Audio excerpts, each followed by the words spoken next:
याद हो तो जब महाभारत में भगवान कृष्ण, तो कृष्ण के शंख का नाम था पांचजन्य, और जब उन्होंने शंख फूका तो पुराने युग का अंत हुआ और नए युग का आगाज हुआ।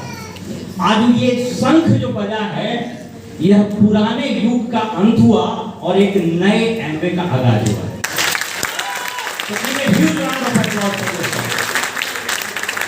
मैं फटाक से 2-3 चीजों को आपको सरल से बता देता हूँ। यहाँ जो बातें हुई उसमें कुछ शब्द आपको लग रहा होगा कि पता नहीं क्या है। A25, A70, ये कुछ बात आपको लग रहा होगा क्या है। हम जल्दी से कुछ चीजों को रैप अप कर देते हैं। थोड़ा सा बेटा शांत हो जाना प्लीज, उसको देख लीजिए, बच्चे को थोड़ा बैठा देते। एग्जैक्टली हम 8 मिनट का समय लेंगे। सबसे पहले ये जान लीजिए कि जब भारतवर्ष में एमवे आया तो वो 98 में आया, यानी जब इसका 25 साल पूरेगा 2023 में तो उसको बोला जाता है A25।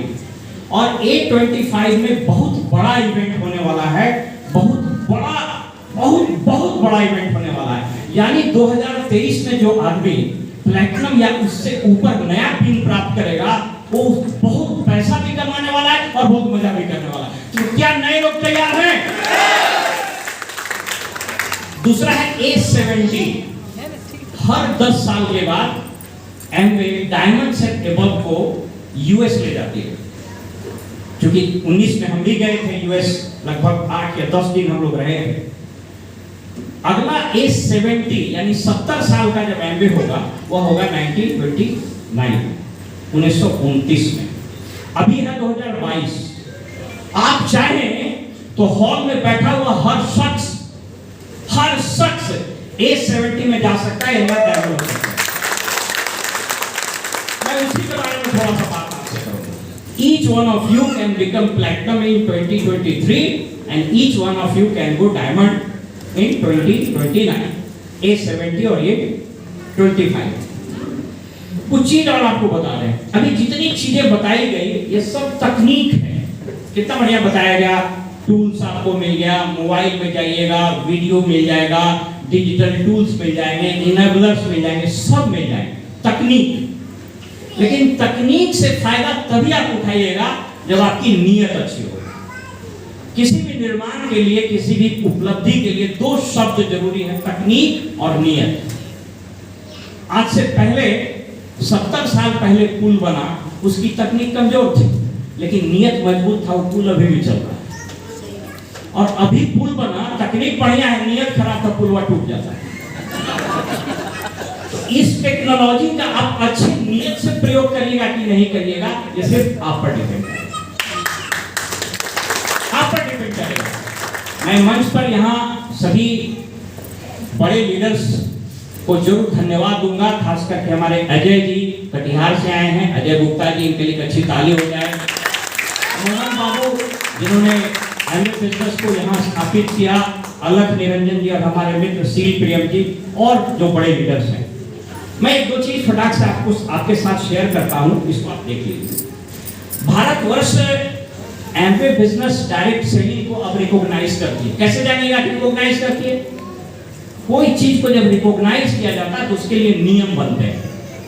और भारत में 2021 में कंज्यूमर्स प्रोटेक्शन एक्ट बना, तो कंज्यूमर प्रोटेक्शन रूल भी बना। कोई भी कानून को लागू करने के लिए नियम बनते हैं, उसको रूल्स बोलते हैं। लेकिन जरा देखिए डायरेक्ट सेलिंग की ताकत कि अगर कंज्यूमर प्रोटेक्शन एक्ट बना तो कंज्यूमर प्रोटेक्शन रूल्स खाली बनता, लेकिन स्पेशलाइज्ड रूल्स बना, उसका नाम है consumer protection direct selling rule 2021। यानी 2021 में नए नियम बन गए और Amway has been recognised as a serious entrepreneurship.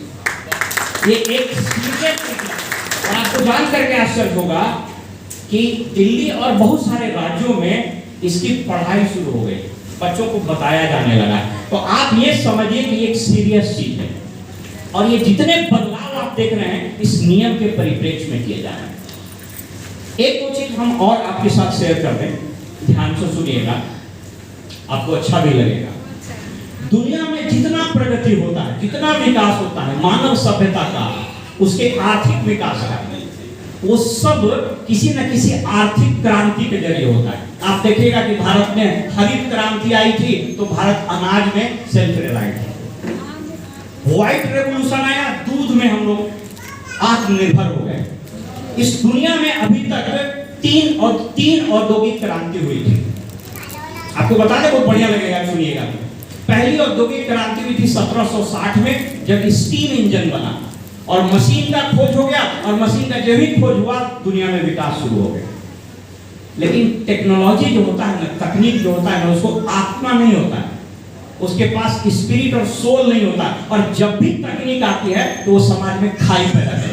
आपको जान करके आश्चर्य होगा कि 1750 के पहले इस देश में कोई गरीब नहीं था, nobody was below poverty line. लेकिन जब औद्योगिक क्रांति आई तो वही जन्म लिया पुअर, अभी देखते हैं ना, बिलो पॉवर्टी लाइन।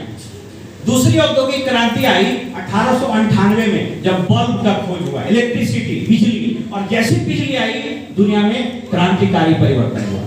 लेकिन इसने भी गैप पैदा कर दिया, जिसके पास बिजली तरक्की कर गया, जिसके पास बिजली नहीं तरक्की किया। और आपको जान करके आश्चर्य होगा, 100 साल ज्यादा हो गया है और अभी भी 17% आबादी दुनिया की ऐसी है जहां बिजली नहीं। बिहार के गांव में तो हाल में 5 साल 6 साल पहले बिजली पहुंची।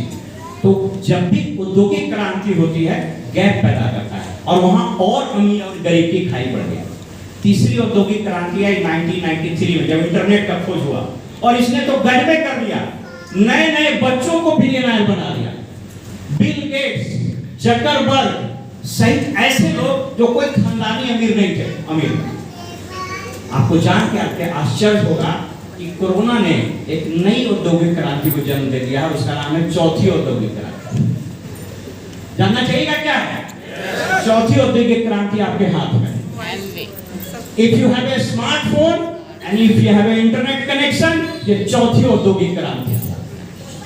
यह भी वही कह रहा है, अगर आप इस औद्योगिक क्रांति के साथ अपने आप को एडेप्ट नहीं किए, आप इसके साथ नहीं चले, इस परिवर्तन को स्वीकार नहीं किए, तो फिर आप पीछे चल रहे। इसीलिए जो हाथ में फोन है, ये खाली फोटो खींच के और व्हाट्सएप पर भेजने के लिए नहीं है। ये जितना टेक्नोलॉजी बताया गया है, ये सब आपके फोन में है। यही चौथी औद्योगिक क्रांति है। मित्रों, इस टेक्नोलॉजी को अपने नियत के साथ मिला दीजिए, आपका खेल बदल जाएगा। एक चीज और आपके साथ बताएं, इस बिजनेस के इथॉस को समझिए, उसको थोड़ा चुप कराइए बच्चे को, इसके इथॉस को समझिए। ये प्योर एसेंशियली डेमोक्रेटिक बिजनेस है, प्रजातांत्रिक बिजनेस। इसको अगर आप समझ गए तो आप इस बिजनेस में बहुत बड़ा करने वाले हैं, और जो नहीं समझेगा वो इस बिजनेस को समझ ही नहीं पाएगा। क्या है प्रजातंत्र, किसको बोलते हैं? Democracy of the people, for the people and by the people. Amway business is of the people, for the people and by the people. ये पीपल सेंट्रिक बिजनेस है। लोगों के नब्ज को समझना पड़ेगा, लोगों को प्यार देना पड़ेगा, लोगों को भरोसा देना पड़ेगा। उसके हाथ को पकड़िए और बोलिए, चलिए हम लोग मिल करके चलते हैं। कैसे बिक्री ने कहा, आत्मनिर्भर भव, शक्तिमान भव, उसके सर पर हाथ रखिए और बोलिए, yes you can do it, yes you can do it. और अंतिम एक बात बता के अपनी बात खत्म कर दो दोस्तों। 2030 में एमवे का टर्नओवर $1 बिलियन होगा, यानी लगभग 7500 से 8000 करोड़। अभी है 2000 करोड़। क्या गुना भागा? लगभग 4 गुना। अगर आप सही तरीके से, जो मनीष जी बता रहे हैं, आप अभी 6 महीना तैयारी कीजिए, और अगर आप सितंबर से भी BFI, ऐसे कितना लोग हैं जो BFI नहीं समझते, ईमानदारी साथ उठाइएगा, हम उसी हिसाब से बता देंगे। BFI, BBI, आई होप सब लोग समझते हैं, लेकिन फिर भी बता देते हैं। 9% या 12% कम से कम 3 लेख से जाएगा, जिसमें तीसरा सबसे छोटा लेख 3% का होगा, तो BFI कहलाता है। 15% 18% एबव, अगर तीसरा लेख 6% या उससे एबव हो तो BBI कहलाता है। हम बताना क्या चाह रहे हैं, आप अपने अपनाइन के साथ बैठिए और ये 5 महीना बढ़िया से मेहनत कीजिए, और सितंबर से अगर आप 6% BFI, BBI करते हुए अगर प्लैटिनम चले गए, तो ये फिगर क्या बता रहा था लगभग 13.5 लाख रुपया कमाइएगा। कैसा इनकम है एक साल? अभी आपको बताए ये $1 बिलियन होने वाला है 2020। A70 में अगर आप डायमंड चले गए, ऐसे मन से नहीं बताया जाता है दोस्तों, लेकिन फिर भी आपको बता देते हैं कि अगर A70 में भी आप डायमंड चले गए, आपको अंदाजा नहीं है इस देश में 50 लाख से ऊपर इनकम बनाने वाले लोगों की संख्या मात्र 2.25 लाख है। आप अभी कहां हैं कुछ पता नहीं, लेकिन अगर आप A70 में भी यानी 2029 में भी डायमंड चले गए तो इस देश के 1 लाख परिवारों में आपका शुमार होगा और इतना पैसा आएगा जिसका कल्पना नहीं कर। इसलिए इसको लक्ष्य बना लीजिए। मैं अंतिम बता दूं आपको क्या बताया गया। 72 करोड़ युवा उद्यमी बनना चाह रहे हैं। ये भारत सरकार के वेबसाइट पर है, पढ़ लीजिएगा। हम इनफैक्ट निकाल करके देख रहे थे पूरा रिपोर्ट। वो कह रहा है कि इस देश में जो सबसे बड़ी समस्या है वो है बेरोजगारी की। आपको अंदाजा नहीं, इंडिया टुडे में एक आर्टिकल छपा था, उसमें लिखा था India is sitting on the atom bomb of unemployment. बेरोजगारी के बॉम्ब पर खड़ा है और अब वो दिन निकल गया। अब सब लोग आत्मनिर्भर होना चाह रहा है। वो रिपोर्ट बता रहा है, जो बताएंगे ना 14,000 स्टार्टअप, ये रिपोर्ट बता रहा है कि 72 करोड़ लोग अपना बिजनेस करना चाहते हैं। अब ये एमवे एक सीरियस बिजनेस है, अपना बिजनेस है, स्टार्टअप है, लेकिन आप 72 करोड़ के पास, आप सिर्फ 7200 लोगों के पास चले जाइएगा, बता रहे हैं आपको, सिर्फ 7200 लोगों के पास और आप डायमंड चले जाइए। सिर्फ 7200 लोगों के पास, टूल्स आपके पास, तरीके आपके साथ है, पूरी टीम आपके साथ है, आपका अपलाइन आपके साथ है, लेकिन प्रश्न ये उठता है कि आप जाना चाहते हैं कि नहीं। और अंतिम एक बात बता दें, हम लोग सब लोग को पता था कि पहले ब्रिक वर्ल्ड वाइड के हिसाब से मीटिंग हुआ करती थी, सीडीज आते थे, बुक्स आते थे।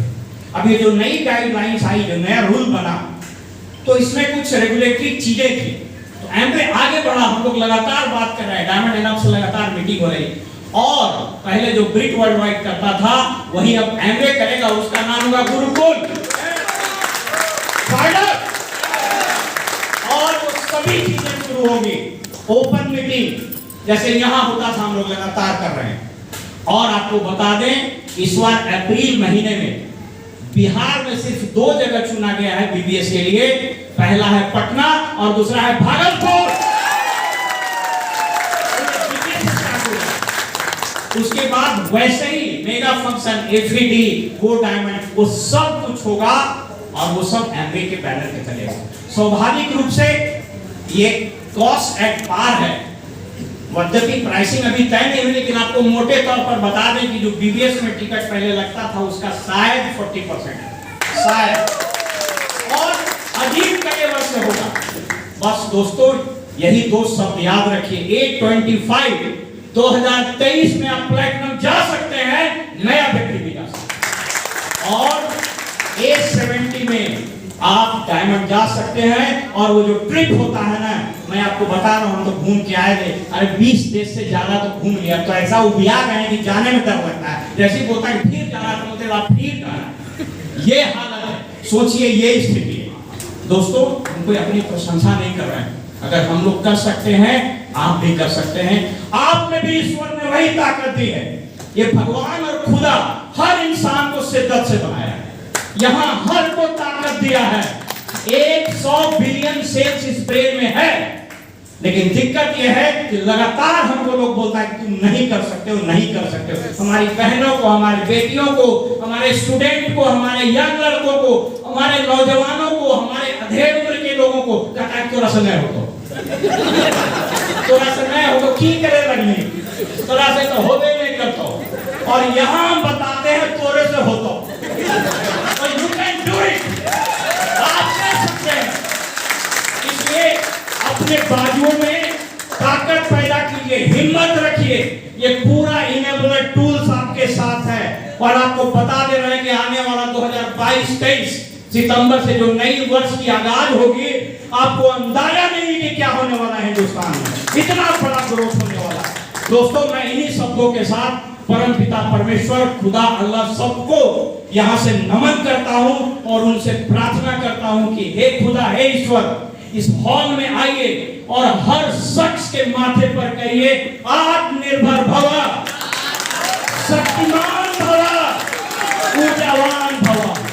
आइए मिलकर के हम अपने सपनों को साकार करेंगे। Thank you so much. और मैं फिर से एक बार मनीष जी को, प्रशांत जी को, यहाँ के मनीष जी, यहाँ के सारी टीम को, गार्ड्स को और इस हॉल के मालिक दीपक और मीनल जी को भी मैं बहुत बहुत धन्यवाद देता हूँ। Thank you so much.